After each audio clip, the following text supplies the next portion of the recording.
banyak sih ya, maksudnya konten masak-masak itu banyak, udah di YouTube itu udah ribuan. Tapi saya kenapa tetap bikin konten masak-masak, karena menurut saya ini masak-masak ala saya kan beda ya kan. Nah gitu, jadi supaya ibu-ibu yang lain itu juga bisa belajar masak masakan ala saya. Terus ada tutorial ya, tutorialnya itu juga sekalian tutorial yang lucu-lucu gitulah. Jadi hidup tuh biar ceria terus, dia nggak selalu apa sih sedih walaupun ada masalah tuh, yang nggak usah terlalu dipikirin gitu loh maksudnya. Jadi dengan konten ini maksudnya supaya saya nih yang wis tuwa iki yo ben awet muda gitu loh maksudnya.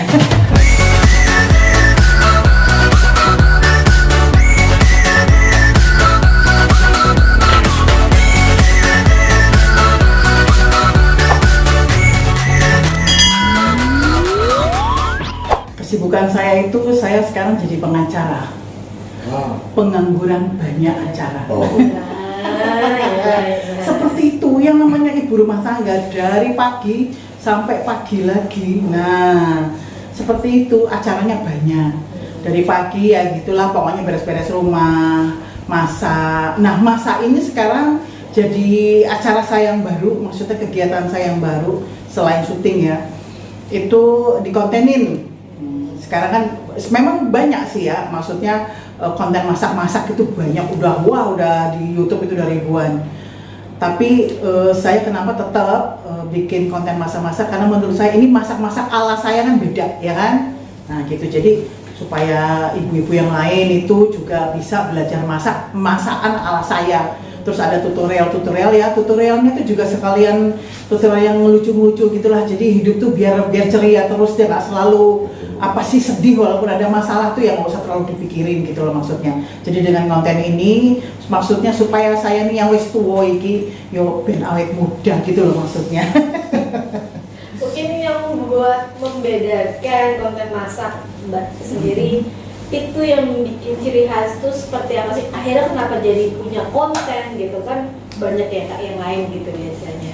Nah itu tadi yang saya bilang, konten masak itu 2 ribuan, apalagi banyak chef-chef yang udah pokoknya chef-chef yang bikin kalau kita tuh sebelah dia nih sama-sama masak, ibaratnya tuh pasti gemeteran kita ya toh. Tapi kan yang khas saya, masakan khas saya gitu, itu kan beda. Jadi dari cara mengolahnya, dari belanjanya, saya ngasih tahu nih saya belanjanya di sini. Terus biasalah mama lah ya, sibuk gitu kan suka nawar gitu kan. Jadi ngasih trik-trik nawar atau gimana yang akhirnya dikasih sama penjualnya gitu. Terus udah gitu ya masaknya tuh, saya tuh senangnya makan apa, intinya begitu. Saya kan senang jalan-jalan, senang makan. Nah tidak ada salahnya yang saya jalan-jalan terus saya makan-makan di luar, ya saya coba recook gitu, maksudnya saya masak lagi di rumah. Nah ada juga yang memang resep saya sendiri, saya misalnya senang sambal goreng ati gitu kan. Nah saya kasih tahu tuh tutorialnya, bumbu dasarnya apa, ya pokoknya ala saya aja. Terus udah gitu saya kalau masak itu juga selalu orang tuh melihat kok pakai banduk gede gitu, atau pakai apa sih namanya tutup kepala itu yang kayak dokter gitu. Itu saya memberi tips bahwa saya tuh kalau makan di luar itu kalau ada rambut, udah saya tuh udah nggak mau lagi makan. Walaupun itu makanannya mahal, satu mangkoknya bisa misalnya 100 juta, makanan mopok 100 juta. Tapi pokoknya sekolah lah, pokoknya mahal. Tapi kalau sudah ada rambut, ya udah, wes mohon maaf, sorry, Dori strawberry itu nggak akan saya lanjutin. Nah kenapa pakai itu? Karena satu, saya tuh keringatnya banyak, supaya keringatnya nggak netes ke makanan. Yang kedua, supaya itu tadi, kalau ada rambut yang jatuh ya supaya rambutnya itu nggak jatuh ke makanan. Jadi saya juga memberi trik dan tips masak yang higienis, yang tidak keringat jatuh, yang nggak ada rambut seperti itu. Hobi masak, tidak ada keinginan untuk buka usaha gitu, atau emang udah punya usaha sendiri? Jadi gini, saya memang hobi masak. Keinginan buka usaha ada, tapi belum. Soalnya butuh modal, lur, butuh modal gede. Kalau modal kecil nanti baliknya itu juga ya belum tentu memuaskan hati, ya perlu proses. Jadi anak saya, anak sambung maksudnya, itu punya kedai makanan ada di Gunung Gelis. Dia buka kedai makanan. Nah di situ kita join, Jadi beberapa menu di sana itu adalah menu-menu ide-ide saya, yang bumbunya juga adalah bumbu-bumbu saya, yang saya maksudnya ngajarin gitu ke tukang masaknya seperti itu. Jadi kalau yang mau datang ke sana monggo di Gunung Gelis, di apa sih, lo kok jadi promo ya? Namanya Kedai Bu Retno. Kenapa bukan Kedai Mbak Yuni? Karena saya bikin film pendek Laundry Bu Retno di lokasi itu, karena di sebelahnya itu ada apa sih, ruko yang apa saya pakai untuk usaha itu laundry kan. Di situ di Gunung Gelis itu banyak villa-villa yang nyuciin spray bed covernya ke situ gitulah ya. Jadi sekalian di sebelahnya saya buka kedai makanan itu ya, ayam bakar biasa aja, yang makanan sudah gitu, sambel-sambel yang memang ala saya sambelnya seperti itu. Bikin konten masak-masak terinspirasi dari siapa sih? Itu nggak terinspirasi dari siapa-siapa, tapi bangun tidur gitu kan, aku mau masak iki ya langsung dikontenin. Lalu saiki tuh apa-apa tuh dikontenin, maksud saya masak dan dikontenin, ya HP saya nganggur itu rugi gitu loh maksudnya. Terus kalau untuk keluarga melihat kakak sekarang jadi ibarat food blogger juga, bikin konten juga, apa-apa di konten ini, mungkin ada kritikan dari anak ataupun suami nggak sih kak perihal ih kok apa-apa konten, ada nggak sih seperti itu? Tidak ada. Jadi kritikan itu datang dari editor. Kenapa? Ngomongnya terlalu cepat, ngomong. Jadi ketika katanya pas ngeditnya itu untuk apa sih namanya, kata bahasa editornya, lapisannya itu loh, untuk lapisan itu angel. Jadi harus ngikutin apa kata editor. Jadi walaupun konten itu juga, sorry, lampu mati. Emang. Lanjut, nggak apa-apa. Lanjut. Masih bagus. Ya, oke. Jadi gini, jadi walaupun saya ngonten ya, jadi itu nggak asal ngomong, nggak asal ngoceh, terus juga nggak asal sering. Itu saya harus ngikutin apa instruksi editor. Supaya apa? Supaya nanti antara saya nih sebagai apa sih influencernya, sebagai pelaku di kontennya itu bisa sinkron sama yang ngedit gitu. Karena ternyata saya jadi ini, saya tuh belajar secara otodidak bagaimana ngedit untuk YouTube gitu ya. Ternyata sulit loh gitu. Jadi saya memberi saran kepada konten-konten kreator yang punya editor sendiri, yo ojo ngeyel gitu loh, karope dewe. Soalnya apa, memang saya udah ngerasain ngedit itu susah. Jadi kalau konten ya jadi bisalah sinkron gitu sama editornya gitu. Editornya mau gimana ya kita harus bisa ngikutin. Sama aja kayak syuting gitu kan. Apa maunya sutradara kita ikutin. Nah, seperti itu. Jadi ketika saya konten, saya juga ngikutin apa yang membuat enak si editor ini ketika ngedit. Karena memang hasil akhir ada di tangan editor ya kan, yang ditonton itu. Kalau nanti hasil editannya itu tidak nyambung, jahitannya tuh elek, yo elek semua, seperti itu. Ini saran saya. Terus kalau kritikan soal masakan, apa-apa dikontenin, enggak ada. Malah mereka suka pengen tahu, malah gini, spill dong bumbunya apa, spill dong itu pakai apa, spill dong itu apa sih, kemirinya seberapa, apa mericanya seberapa, malah gitu. Terus udah gitu saya disuruh konten masak terus, soalnya mereka yang makan, soalnya masak ini banyak, seperti itu. Mbak Anastasia atau Mbak Yuni, Ya. mohon maaf sebelumnya ya. Ini kan konten masak-masak. Terkait berat badannya nambah berapa sih? Jadi saya sebelum konten masak-masak berat badannya memang sudah berat. Nah, berat badannya sudah berat. Satu, karena awalnya itu syuting ya di tukang ojek pengkolan, memang peran yang diinginkan oleh produsernya adalah ibu-ibu berbadan besar yang menindas tetangga dan menindas suami, seperti itu.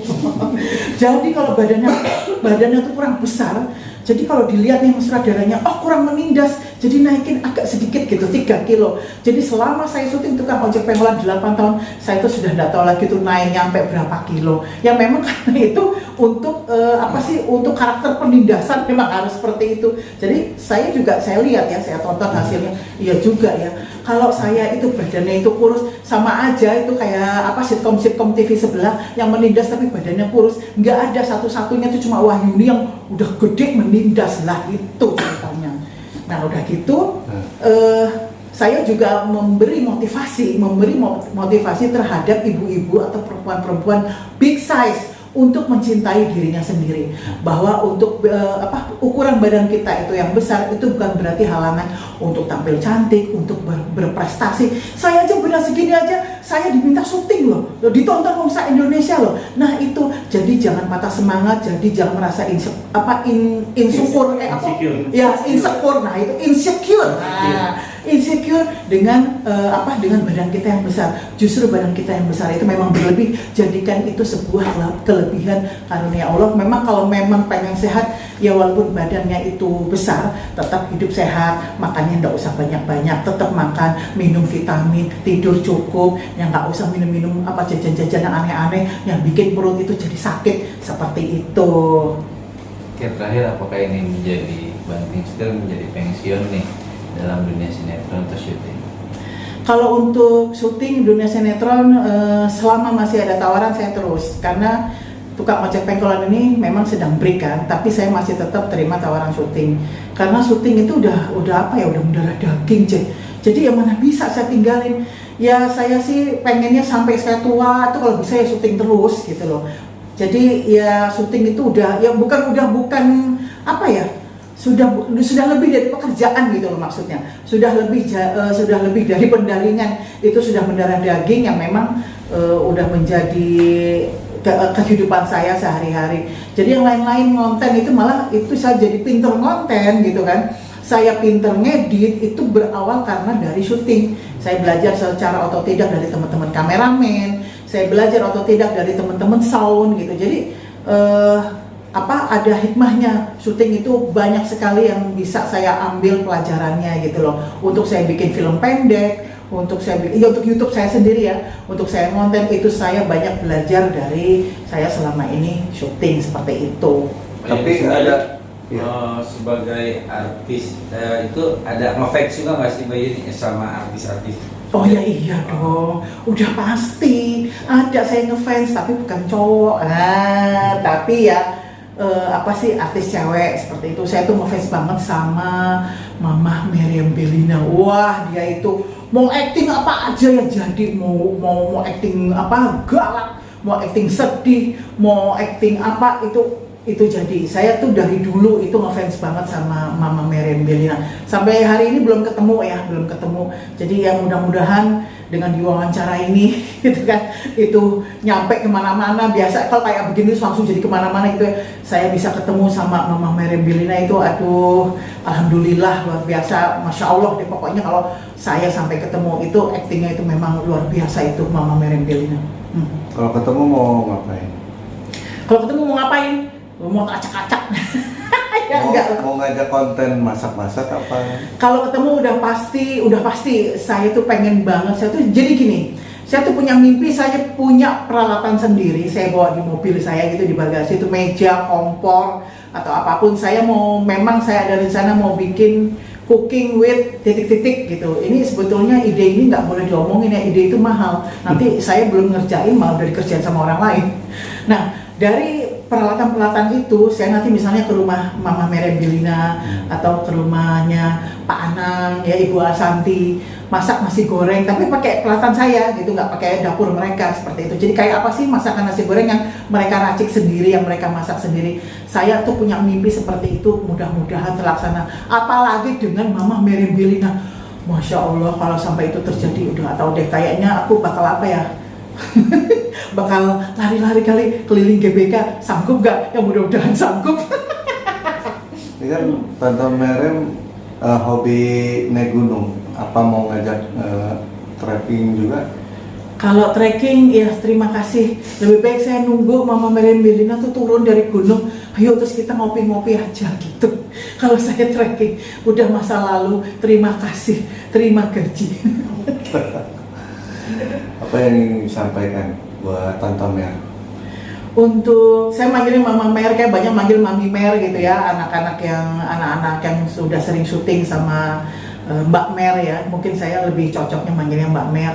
Yang ingin saya sampaikan itu memang luar biasa sekali ya Mbak Mer ini, tetap dipertahankan itu kualitas aktingnya, dan pokoknya hidupnya semoga selalu bahagia, penuh berkah kasih karunia Allah untuk Mbak Mer gitu ya. bahagia terus dengan 2 anak cowoknya yang luar biasa ganteng-ganteng itu. Ya sehat-sehat selalu Mbak Mer, semoga kita bisa ketemu dan bisa masak-masak bareng. Ya nggak usah masak-masak yang susah, nasi goreng aja ya, seperti itu. Mudah-mudahan bisa terwujud gitu.